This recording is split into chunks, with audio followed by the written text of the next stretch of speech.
Welcome, everyone, to the 6th episode of the PlainGains podcast. Today is going to be another solo episode where I'm going to review another study. Well, actually, it's a preprint, and it is titled Exploring the Dose-Response Relationship Between Estimated Resistance Training Proximity to Failure, Strength Gain, and Muscle Hypertrophy, a series of meta-regressions. This one was produced by the data-driven strength guys. I think the lead author was Zach Robinson. Yeah, it was. I just double-checked. I have the study pulled up to my left, and I'm going to go ahead and share my screen so you guys can see that. Hopefully it works. Let's see. Yep, this one. Share. Okay, so it appears to be working here. This is the study. I'm going to link it below. It is open access on the Open Science webpage, so I will make sure to send the link so you guys can go ahead and download it. So this is actually a pretty interesting meta-regression here. So for those of you who don't know what a meta-analysis is or a meta-regression, basically you take a bunch of studies that have investigated different things but similar outcomes. And so maybe it's different exercises or whatever it may be, but they all measured muscle strength and muscle hypertrophy. So you basically set up your exclusion criteria, your inclusion criteria, which you can see in the methods, which I'll scroll down to that section here. So let's take a look at that. To be included in this meta-analysis, studies had to be published in English, ensure participants had no medical conditions that are bad, include either set or repetition volume, include load equation conditions, compare at least 2 different proximities to failure, and include measurements of maximal strength or hypertrophy via these different methods. And so they basically gathered all the studies they could, they synthesized all the data, and did some statistical analysis to draw some conclusions about proximity to failure in the context of RIR and how much muscle hypertrophy or strength you get when training at different RIRs. And so the main graph outcome that we want to be taking a look at here goes down here. But before I do that, I do want to mention that the statistics in this is relatively complicated. So again, if you want to look more into the statistics, you might want to ask somebody else. I'm not going to be talking specifically about the statistics or any of the methods in this particular podcast because, in my opinion, all the methods are relatively sound. I did a thorough read through and I didn't see anything that raised a red flag or concern. And again, the data-driven strength guys are excellent, and this is a great meta-analysis. So let's go down to this graph here. So yeah, you can read more about the statistical analysis in that section there. So, oh yeah, for those of you who are listening on Spotify, you can check the YouTube video if you are trying to view what's on my screen, but I'll try and explain everything with words so it's not just a visual. Okay, so the first graph I want to take a look at is this one here, and this basically just shows you a summary of the different training interventions. So if we take a look at the sets per week, let's zoom in there. You can see that a majority of the studies were looking at between roughly 4 sets per week and roughly 12 sets per week.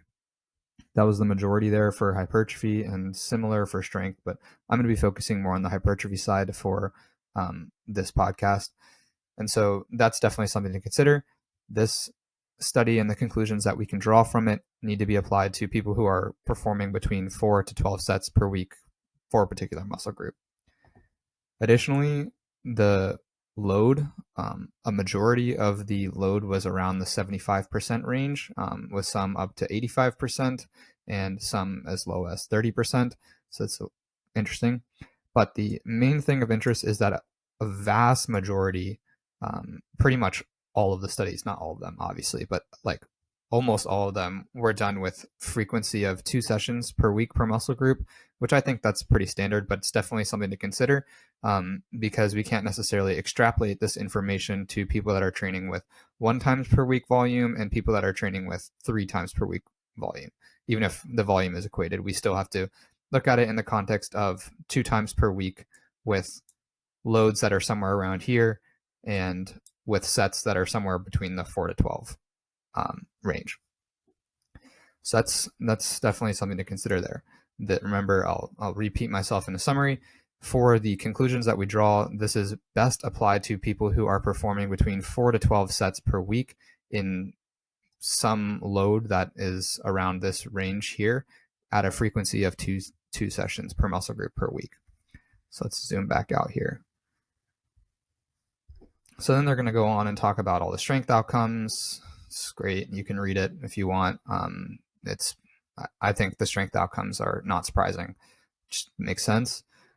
And then we get down to the hypertrophy outcomes. So there's two graphs here. This one is graphing the Hedges G, which is basically, Hedges G, which is basically the effect size. So effect size is kind of just a number that we use to estimate how much something actually makes a difference, even if it's statistically significant. So for example, if you have an effect size of 0.2, or a Hedges G effect size of 0.2, it's very small, not noticeable to the eye. 0.5 is moderate, so you can definitely notice it, but it's not huge. And then 0.8 is considered very large effect size. And so that's for sample sizes larger than 20, which applies here. So we're going to come back to this in a minute, but let's go down to the next graph, which is in terms of percentage of muscle size changed. So that's pretty interesting here. And so if we zoom in on this main graph, we see that the x-axis is proximity to failure. And so we've graphed all the way from 20 to roughly proximity or RIR all the way to 0. And we see this kind of jump here from roughly 1 RIR, excuse me, from roughly 1 RIR to 2 to 0 RIR. There's actually a pretty steep difference in terms of percentage. So if we say that this is roughly 7.5%, this is closer to 9%, that's like a 1.5% increase in muscle size from training 1 RR to 0 RR, which that's actually pretty significant. But again, are you going to be able to notice that with the human eye? So how are we going to be able to look at that? So let's take a look back at the other graph, the one that measures the effect size, and we can do the same exact look here. So if we go to 1 RIR, which is roughly here, and 0 RIR, which is roughly here. Let's say this is 0.45, this is 0.4. So this is going to be a difference of 0.05, roughly speaking, of Hedges G. And so that's not a noticeable difference in effect size, which it's definitely still significant statistically speaking, but in terms of how much you're actually going to notice it with your eye, it might not be very much. Now, some interesting things to consider here is when we look at the load. So if we take a look at the right side of this graph, they did the same analysis, but they separated the loads into 80%, 60%, and 40% of 1 rep max. And you'll notice that the estimated proximity to failure has a much larger effect. So if you take a look at this graph on the right, this one is when the set volume is equated, which is kind of what we want to be looking for, because we count volume, or at least I count volume in terms of number of hard sets done per week. So if we're taking a look at the right side here, the difference between 5 RIR and 0 RIR is much larger when you're using low loads and moderate loads as compared to high loads, which that's kind of to be expected. And the reason why I say that is because oftentimes when you're using extremely low loads, like 40% of 1 rep max, that could be like a set of 30. And so when you're doing such high reps of a set, it is very challenging to actually push past the burn and reach momentary muscular failure or any type of failure, to be honest, because you can just kind of keep going. I'm sure a lot of you experience doing a high rep set and you get to rep 18 and you're like, all right, this is burning really bad. I'm going to try and explode as hard as I can. And then your concentric velocity slowdown completely gets eliminated and you shoot the rep up extremely fast and it just burns really bad and you just keep going and keep going and keep going, especially for exercises like leg extensions. So that's definitely something to consider. For those of you who are training with higher repetition sets, it may be more important to try and push to failure because you can see a larger effect size here when you're training to failure, or a larger difference in effect size here as compared to not training to failure. Now, when you're training with greater than 80% of your 1 rep max, which is a very heavy set, that could be 5 reps or 6 reps or whatever, maybe even less in some cases, depending on what RIR you're training at. there is a much smaller difference in the hypertrophy you get between 5 RIR and 0 RIR. And now it's definitely still some difference. And that's not to say that you should only train at 5 RIR ever, or that you should always go to failure because it's the best. That's just something to consider. When you're training with heavier loads, it might be less important to go to failure as compared to lighter loads.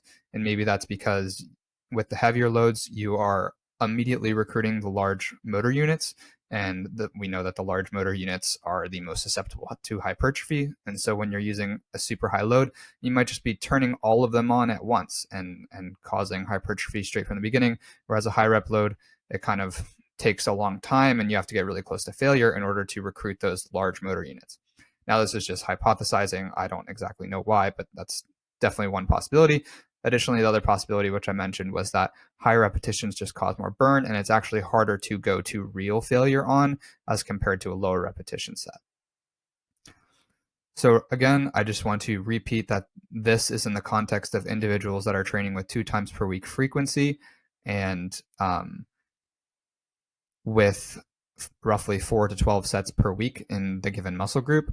And so this cannot necessarily be extrapolated into individuals who are doing much larger set volumes and training with higher frequencies. So it might be the case, now it's not necessarily the case, but it might be the case that when you do higher volume spread over more days per week, so let's say you're doing 15 or 20 sets of some muscle group in a given week, it might be less important to train to failure because you're doing so much volume, and you could get similar or greater hypertrophy. And that is something that we cannot conclude from this meta regression just because they didn't look at it.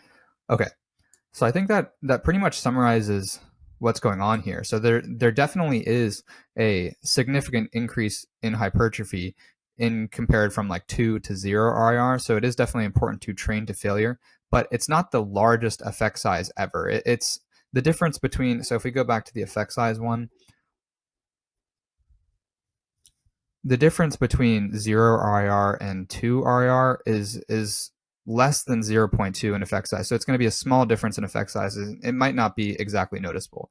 Now, it's definitely significant, and it's probably important to train to failure at least sometimes, but it's not the end of the world. So if you get someone that's like, oh, I can't train to failure, it's way too painful, they can definitely still make significant progress and a lot of notable progress when training shy of failure by definitely probably even up to like 5 or 6 reps away from failure. They can definitely get significant progress. However, if you're one of those individuals who trains less frequently, maybe you train 3 times per week total, and you are doing low set volumes in like 4 to 8 sets per week per muscle group, it may actually be more important to train to failure because we can get some extra gains by training to failure, and you have the extra days of recovery, so you're not going to be at such a fatigue cost that could be limiting your gains. So that's definitely something to consider. Most of the people in these studies were not training 5 or 6 days a week because the study interventions were 2 or 3 times per week.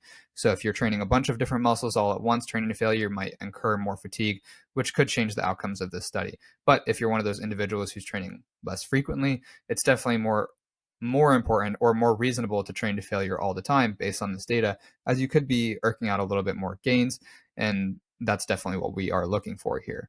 So again, when you're doing lower volume and you have a lower training frequency, it's probably a good idea to go to failure, but it's also not the end of the world if you don't want to go to failure, or you have a client who's like, oh, this hurts too much, I can't go to failure, I need to stop shy of failure. So it's a pretty good blanket recommendation. And now this goes back to my previous video about analyzing the RIR. If you don't have in-person training, it's probably a good idea to have somebody shoot for failure more often, just so they can remind themselves of what failure actually feels like, and so they can more accurately estimate 2 RIR. But then if you just tell them to go to failure on one set or whatever it may be, that could be a useful tool for estimating your proximity to failure and also irking out the extra gains associated with training to failure at these aforementioned volumes and frequencies. So one thing that these researchers did not look into in a sub-analysis, which makes sense, I don't see a reason why they would add more work to themselves, but it's one thing that I'm interested in hearing about and seeing what this data shows, is if they separated these different training outcomes in terms of which exercises trained muscles at longer lengths, or I guess challenge the longer length portion of the exercise. For example, if they grouped all of the Smith machine squats and the bench presses and all of that, and then they grouped the barbell rows and the machine preacher curls and all the shortened position exercises, I'd be interested to see how much proximity to failure matters between the two. If I was hypothesizing, again, this is hypothesizing and me just purely speculating, I would imagine that training to failure is probably more important on the exercises that are more shortened position bias, whereas the lengthened position bias exercises may not be as important to train to failure, as they definitely can still cause a ton of stretch, a ton of damage, and a ton of soreness. So it's definitely just a hypothesis, but I would be interested to see what the results of that study would be, or I guess meta regression would be. So I think that pretty much summarizes it. So in order to wrap up this video, I will just give some practical recommendations here based off of what we can conclude here. So if you are one of those individuals who's training with roughly 4 to 12 sets per week, and you are training with a lower frequency, a 2 times per week frequency per muscle group, and maybe you're training less days per week, it's probably a good idea to go to failure, as you may be able to get a little bit more hypertrophy out of there. But if you are one of those people who doesn't like training to failure because it's so unbelievably hard, you can rest easy knowing that the effect size between training to failure and training slightly shy of failure, or maybe even slightly further away from failure, is not going to be super significant. And now you will probably get less gains training shy from failure, but is a regular person on the street going to be able to notice? I don't know, probably not. Maybe, but based off of this data, I would say it's definitely less likely that they would be able to notice. So that's definitely one thing to consider. I hope you guys all enjoyed this analysis, and thanks again to the guys at Data Driven Strength for working on this, specifically Zach Robinson. It was an excellent read, and I really do appreciate it. If anyone has any comments below or questions, feel free to leave them. Make sure to like, subscribe, and leave us a rating, as I would really like to hear what you guys have to say. Thanks again for watching. See you next time. Peace.